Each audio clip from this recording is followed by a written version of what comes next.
कि बिनु सतसंगन हरि कथा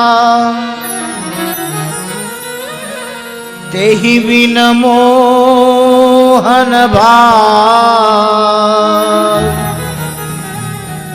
और मोह गए बिन राम पद होहि न दृढ़ अनुराग।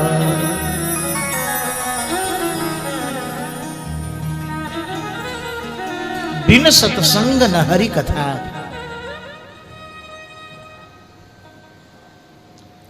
जब तक हम जीवन में सत्संग और हरि कथा श्रवण नहीं किए तब तक मोह जाता नहीं है। यह बात कल भी हमने बताई थी। हरि कथा, हरि कथा का मतलब, हरि कथा का मतलब क्या है? हरि मतलब भगवान, भगवान की कथा हरि कथा। बोले नहीं, हरि कथा का मतलब यह नहीं है। क्या है?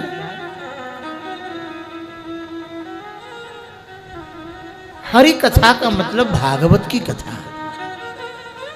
हरि कथा का मतलब संतों की कथा। तो फिर संत कथा क्यों नहीं लिखा? बिनु सत्संग न हरि कथा। अगर हमने हरि कथा का सत्संग नहीं किया तो मोह नहीं, मोह की निवृत्ति नहीं होगी। तो हरि भगवान को कहते हैं और कथा बगल में है, तो हरि कथा मतलब भगवान की कथा। बोले नहीं, यहां समझना होगा। हरि कथा मतलब भागवत की कथा, भक्त कथा। फिर हरि कथा क्यों लिखा? तो हरि कथा इसलिए लिखा कि भगवान जिस कथा को स्वयं सुनते हो, भगवान जिस कथा को स्वयं कहते हो, उस कथा का नाम हरि कथा है। उस कथा का नाम हरि कथा। कोई पूछे महाराज किसकी कथा हो रही है, तो आप क्या कहेंगे? अमुक महाराज की कथा हो रही है, मुरारी बापू की कथा हो रही है, श्री डोंगरे जी महाराज की कथा हो रही है, अमुक संत की कथा हो रही है। तो क्या कथा संत की हो रही है? कथा तो भागवत की हो रही है।